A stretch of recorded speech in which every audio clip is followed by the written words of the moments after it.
de mujeres siendo sometidas a explotación, a engaños para servir como prostitutas o concubinas. En ese momento se traduce literalmente al español la palabra trafficking y entonces se habla de tráfico de mujeres o tráfico de personas, confundiendo con el delito de tráfico ilícito de migrantes, como lo vamos a ver más adelante. La presión de las mujeres por llevar a la agenda pública este tema es muy grande y hace que más o menos a finales de la década de los 90, 120 países se reúnan a tratar de definir la trata de personas de una manera contemporánea, en donde no solo estuvieran los casos de las mujeres y su vulnerabilidad, sino que al mismo tiempo se estaban presentando otros instrumentos internacionales muy interesantes como las peores formas de trabajo infantil, la pornografía y la venta de niños. Todo esto en el marco de la Convención de Delincuencia Organizada Transnacional. Definir la trata de personas de una manera contemporánea no era sencillo. Es decir, por un lado se tenía que evidenciar que el comercio de seres humanos, la cosificación de las personas, estaba siendo evidente en todas partes del mundo, se estaba dando. Por el otro lado, que esta cosificación además se sumaban abuso de poder, abuso de vulnerabilidad, uso de la fuerza, que en la agenda de derechos humanos que se estaba promoviendo en el mundo no tenía cabida.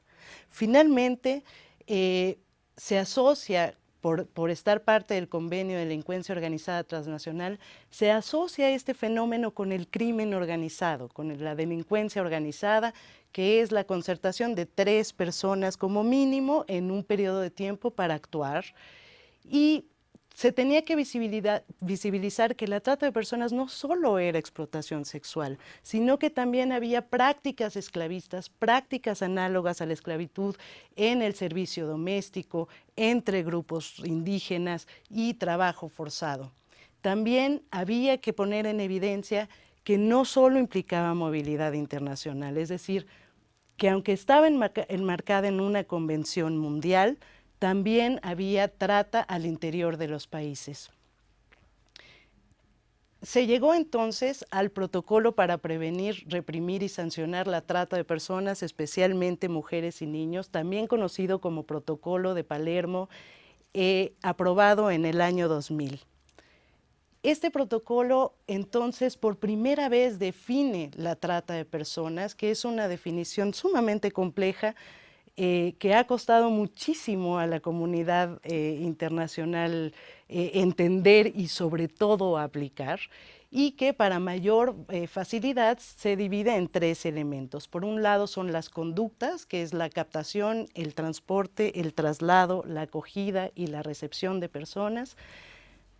Captar a una persona utilizando determinados medios, en donde está el uso de la fuerza, el rapto, el engaño, para obtener el consentimiento de una persona y con un propósito específico, que es la explotación. Para hablar de trata de personas, y esto es muy importante, conducta, medios y propósito o fin tienen que estar presentes y vinculados. Es decir, trata de personas no es solo la explotación de una persona, no es solo el final, sino que tiene que ser captada, tiene que ser engañada o forzada para explotarla. Ese es el propósito. Y como vamos a ver, se distingue de distintos momentos. El consentimiento era un elemento que generó como mucho debate entre los grupos que discutían la definición de trata. ¿Por qué? Porque tanto abogados defensores de delincuentes alegaban, no, bueno, la persona consintió. Nadie puede consentir su propia explotación. Por lo tanto, el protocolo es muy claro en decir, el consentimiento dado por una víctima de trata de personas no se va a tomar en cuenta si se recurre a alguno de los medios enunciados en la definición del protocolo.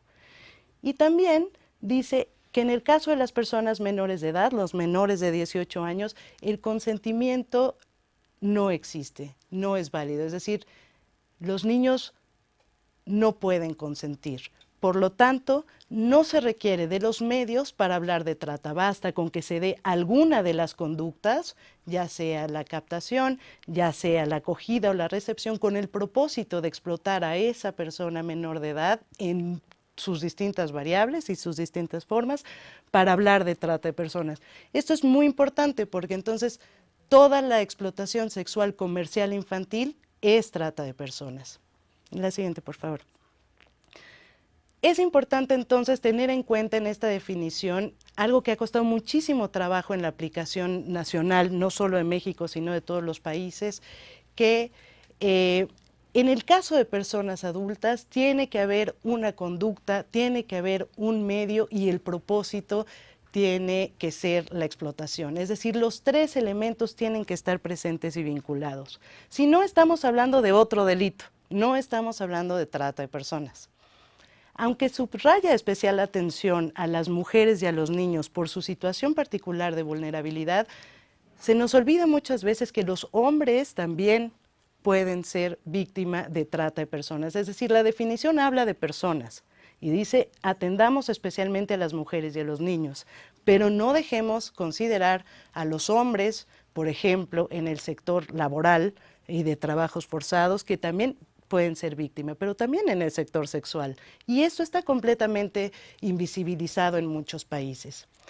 Otra cosa muy importante de esta definición es que involucra distintas formas y mecanismos de explotación, es decir, no solo la explotación sexual, no solo la prostitución forzada, y aquí se generó un debate muy interesante porque no se definió qué significaba explotación de prostitución, pero sí habla de explotación de prostitución ajena, es decir, donde haya una característica de involuntariedad, donde haya una característica de engaño y donde haya una característica de sometimiento, complementando con las distintas conductas, entonces podemos hablar de trata de personas.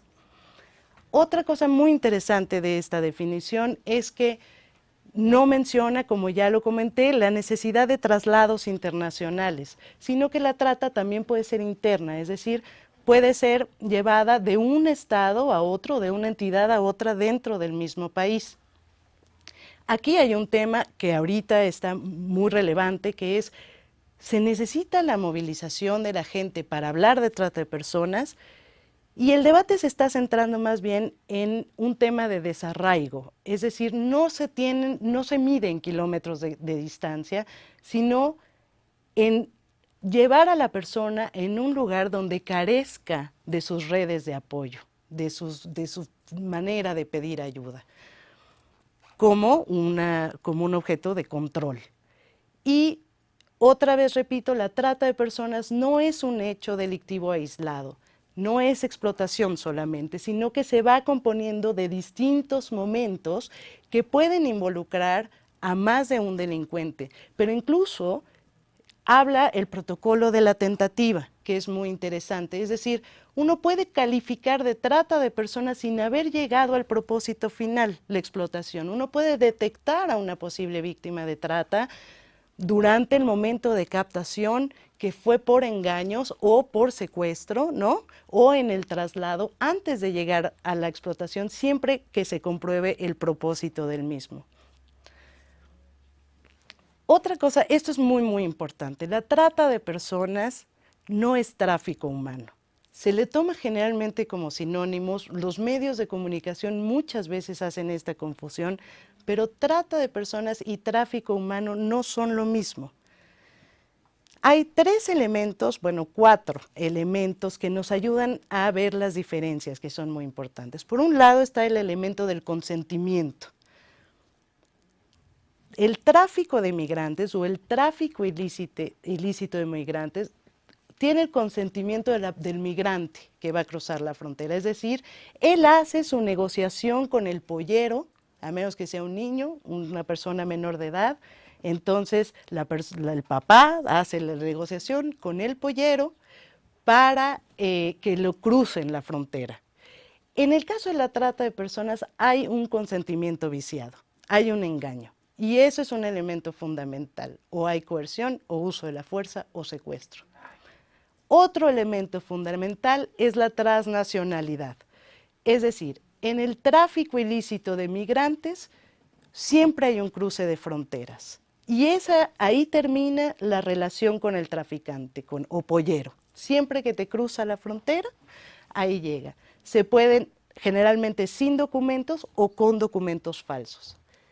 En el caso de la trata de personas, como ya lo dijimos, puede o no haber cruce de fronteras y esto puede ser con documentos verídicos, totalmente legales o de una manera irregular. Otro elemento muy importante es el propósito. El propósito del tráfico ilícito de migrantes es el cruce de fronteras de forma irregular. El propósito de la trata de personas, como ya lo venimos diciendo, es la explotación. Y aquí hay un cambio sustancial. Es decir, en el tráfico ilícito de migrantes, la relación con el pollero termina cuando se cruza la frontera. En la trata de personas, la relación real comienza cuando empieza la explotación. Este es un cambio fundamental. Y la otra diferencia muy importante es que el tráfico ilícito de migrantes es un delito contra el Estado, es un delito contra las leyes soberanas del Estado. En el caso de la trata de personas, es un delito contra la persona.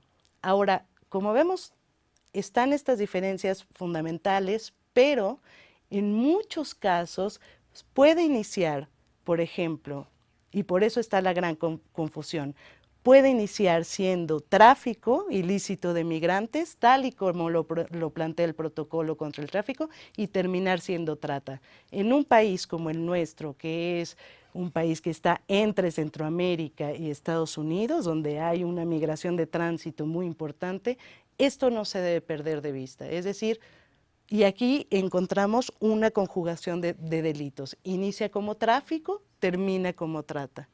Otra cosa que las relaciona, en los dos casos hay una operación comercial con seres humanos. Es decir, se expone, igual el migrante indocumentado, se expone a una serie de riesgos y pagó por ello y hay un traficante que está ganando, que está lucrando con esa vulnerabilidad. En los dos casos hay una situación de vulnerabilidad. Vamos a ver el proceso de la trata de personas. Empieza, digamos, hay tres grandes momentos, ¿no?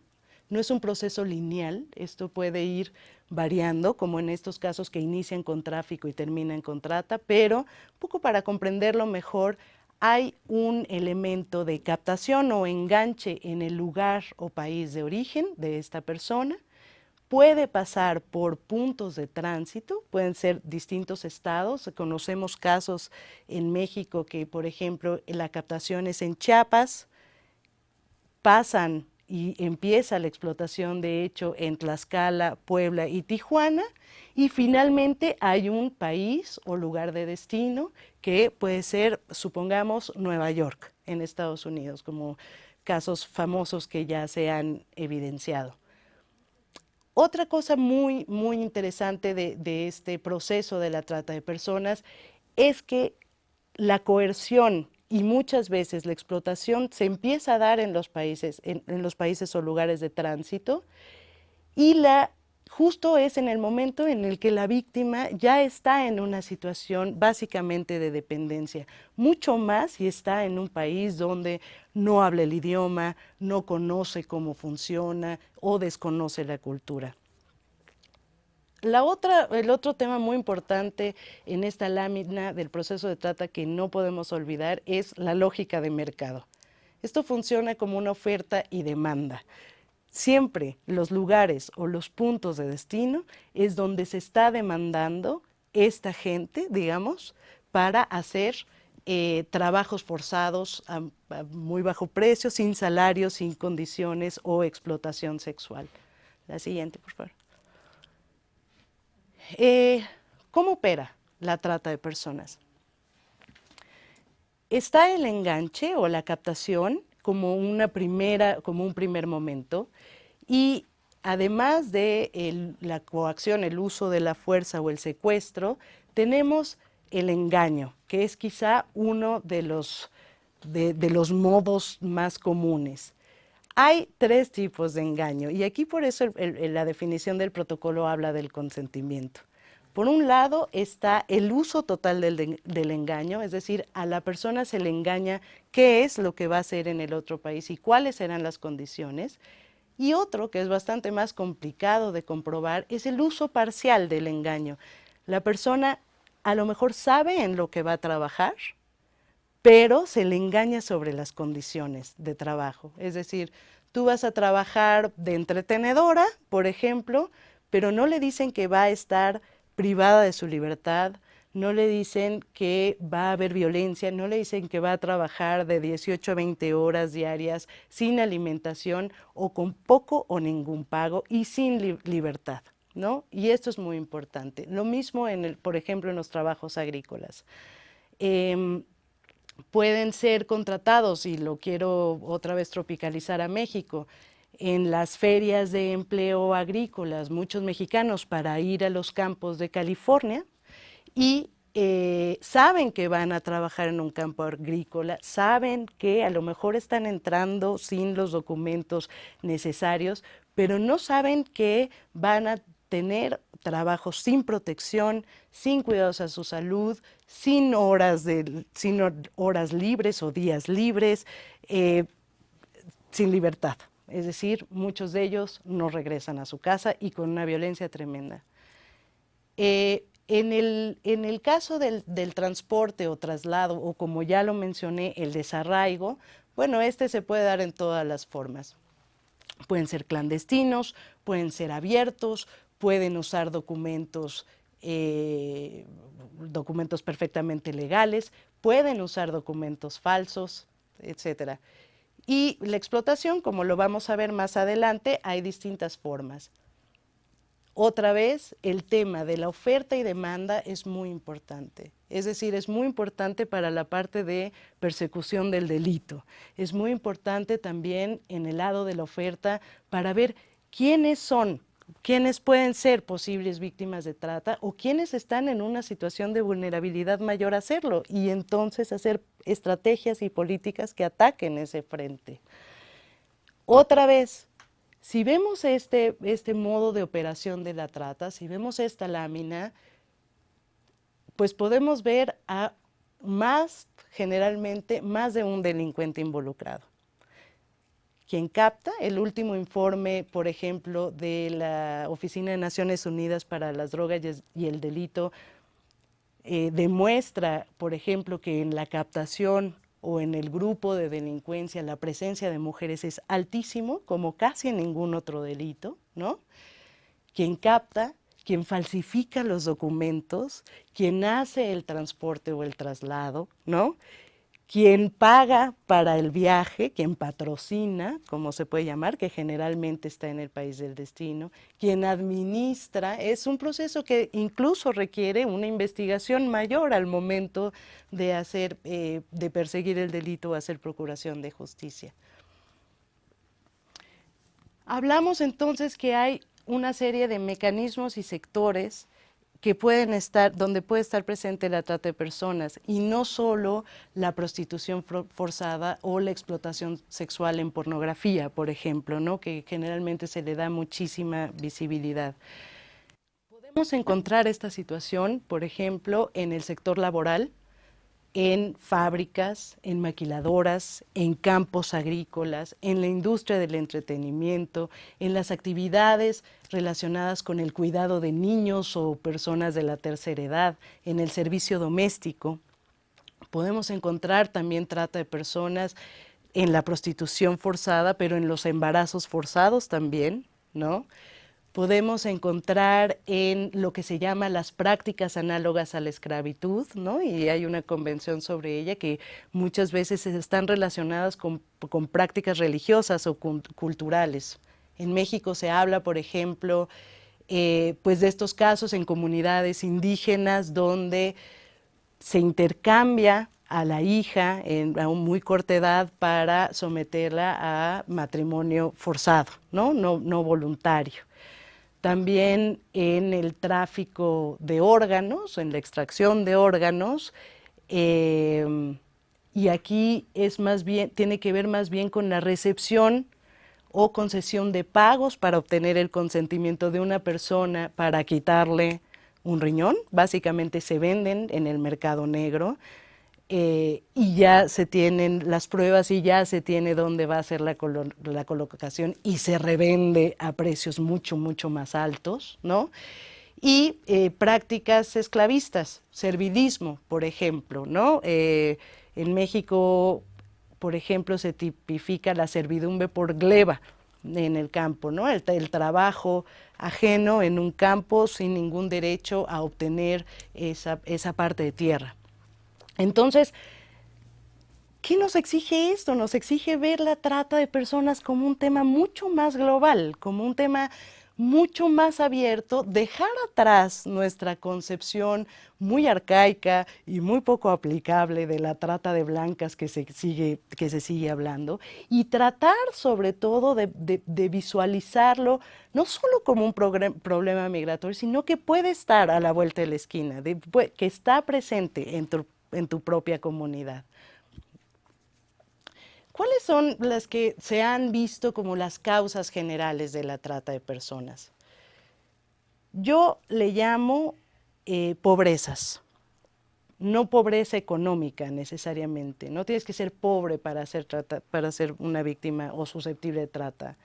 Pobrezas en cuanto a acceso a la salud, pobrezas en cuanto a acceso a la educación, pobrezas en cuanto a acceso a espacios laborales dignos y bien remunerados, por ejemplo, falta de oportunidades. Están también las causas sociales, que son la discriminación, la violencia por cuestiones de género, la exclusión social, pero también lo que se conoce en la jerga internacional como emergencias humanitarias, que son los conflictos armados o donde hay una presencia de conflicto latente y de violencia estructural. Están también la situación de vulnerabilidad por desastres naturales. Cuando has perdido tu casa por un huracán, pues una oferta de estas te suena muy tentadora.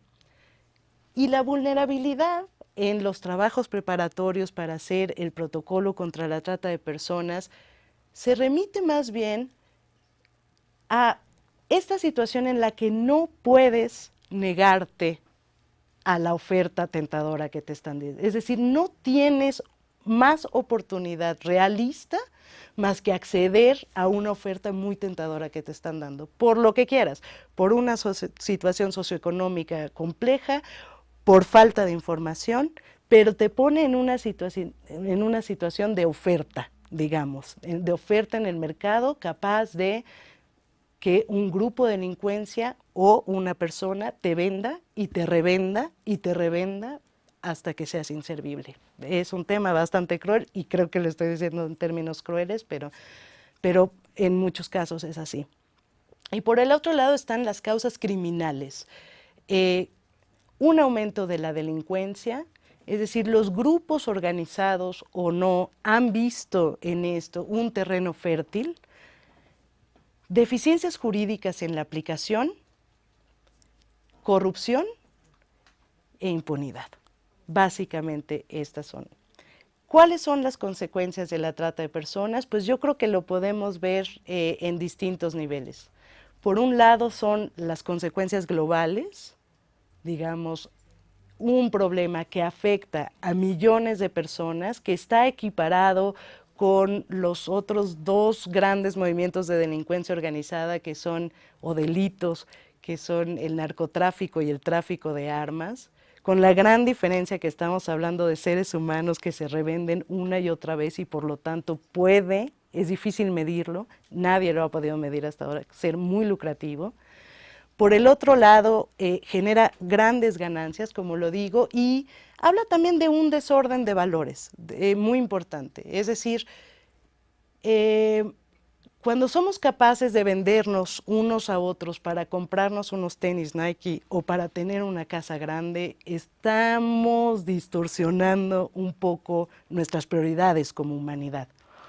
Por el otro lado están las consecuencias nacionales. Una muy fuerte descomposición de los tejidos sociales, una violación a una serie de legislaciones de salud pública, laborales, de derechos humanos, por supuesto, ¿no? Y por lo tanto, una merma en nuestro desarrollo. Es decir, en la medida en que los países sigan permitiendo que exista, que exista algo semejante a la esclavitud, que exista la venta y reventa, en su sociedad esto no nos va a permitir avanzar. Y también hay una serie de consecuencias individuales. Esto es por supuesto, es una grave violación de derechos humanos. La trata de personas es causa y consecuencia de violaciones a los derechos humanos por parte de los estados, ¿no? Por parte de particulares también. Y hay un peligro en muchos casos de extrema violencia de daños permanentes, con unos costos altísimos de recuperación de víctimas. Muchos más que si hacemos unas buenas estrategias de prevención como esta que se está haciendo ahora, ¿no? Y las dificultades de reinserción o reintegración para las víctimas. ¿Cómo se ha abordado la trata de personas? No me voy a extender mucho, pero generalmente se han tomado distintos enfoques aislados, es decir, un caso es un tema básicamente criminal, por lo tanto hay que aumentar la seguridad, por lo tanto solo nos vamos a enfocar en los delincuentes sin tomar en cuenta los derechos de las víctimas, como un tema moral en el que se ha criminalizado la prostitución y prohibido o no reconocido el trabajo sexual voluntario de las mujeres, ¿no? Como un tema migratorio que en algunos países ha tendido al cierre de fronteras o a la limitación de movilidad de mujeres y niños con ciertas características que los pueden hacer vulnerables. Y la comunidad internacional propone que se vea más como una cuestión holística de violación a los derechos humanos. Esto implica estrategias de gran responsabilidad, mucho más responsabilidad que los otros. Digamos, sí es un tema migratorio, sí puede ser un tema moral y sí es un tema criminal, pero ubicarlo en los derechos humanos es centrar la atención en las víctimas y en las potenciales víctimas de trata y en la restitución de sus derechos. La comunidad internacional, el propio protocolo de Palermo, entonces propone las 4 Ps para responder a este reto. Por un lado, y hay que hacerlas todas al mismo tiempo, cosa que lo están intentando los países, ¿no? México es uno de ellos que está tratando de trabajar. Por un lado es prevenir el delito, hacer campañas de información y sensibilización, pero también buscar iniciativas de fortalecimiento y de restitución de derechos en aquellas zonas o en aquellos puntos donde puede haber mayor vulnerabilidad. Por el otro lado está proteger a las víctimas, recuperarlas, rehabilitarlas y reintegrarlas, cosa que no es nada sencillo, que también se está intentando porque no basta con darles una atención psicológica, por ejemplo, tiene que ver con restituir sus derechos humanos y ofrecerles oportunidades para que no vuelvan a ser vulnerables a caer en esta situación.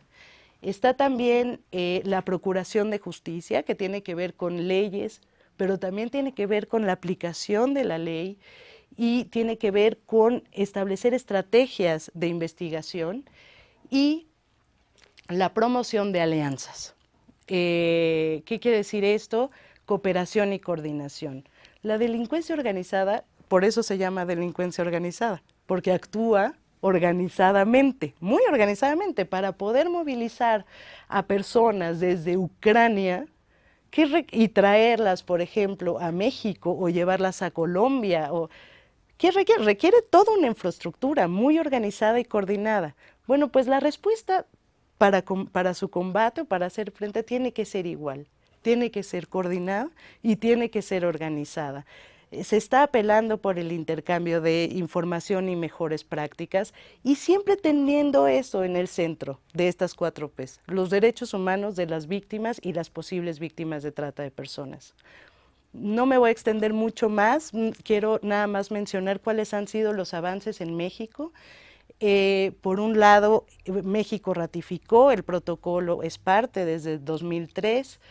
Hay una ley vigente, que es la Ley General para prevenir, sancionar y erradicar los delitos en materia de trata de personas, cosa que hace un cambio muy importante.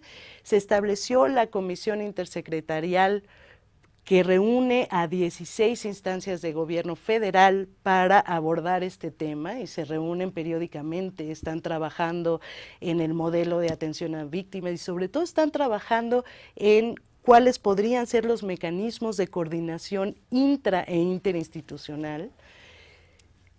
La ley general tiene avances importantes, como que aumenta las sanciones y tiene un capítulo muy amplio y muy detallado sobre la protección a las víctimas y la reparación del daño. El tema, sin duda, en México es mucho más visible. Prueba de ello es que estamos aquí hoy hablando de esto. Hay muchas organizaciones civiles que están involucradas y tratándolo de abordar desde distintas perspectivas. Ya ha habido desde el 2007 que se hizo la primera ley de trata, pues hay toda una carrera de detección e identificación y atención de algunas víctimas y también algunas, aunque pocas, consignaciones. Los desafíos en México, bueno, falta capacitarnos, falta información. La ley es compleja porque la ley no define la trata, o sea, no define el delito de trata, define digamos, las formas de explotación de la trata. Y esto hace que haya más o menos unos 26 tipos penales de trata de personas en la ley. Y esto ha sido complicadísimo para aplicar. Es decir, ¿cómo se ha aplicado hasta ahora? Pues yéndose hacia lo más quizá visible, que es la explotación sexual, e invisibilizando las otras formas de explotación que existen y están latentes en nuestro país, y yéndose también un poquito, desde mi punto de vista, a criminalizar la prostitución o el trabajo sexual, que en México hasta hace poco tiempo pues no era ilegal, digamos, ¿no? Hay que reforzar la parte de los mecanismos de coordinación a distintos niveles y hay que trabajar también muy seriamente en la sistematización de la información que se va obteniendo de los casos, porque si tú tienes una buena sistematización, puedes hacer mejores estrategias de prevención. No basta con que te digan, tenemos 1,200 víctimas identificadas. Es importante saber cuántos años tienen, de dónde vienen, en qué sectores, cuál era la situación de vulnerabilidad en que encontraba, para que las estrategias se encaminen a atacar directamente esa situación de vulnerabilidad. Y bueno, yo creo que por ahora tenemos ya un panorama más o menos general. Me fui un poco rápido, pero te agradezco mucho y agradezco mucho al Instituto Politécnico. Gracias. Sí, Fernanda Zeta, muchas gracias por tu presencia y por compartirnos un tema tan importante. Nos dejas muchas reflexiones acerca de esta problemática, desde reconocer los avances que han habido hasta identificar los desafíos que tenemos en nuestro país respecto a la trata de personas. No dejen de acompañarnos en este segundo ciclo de conferencias, Trincheras compartidas entre mujeres y hombres, reflexiones desde la perspectiva de género.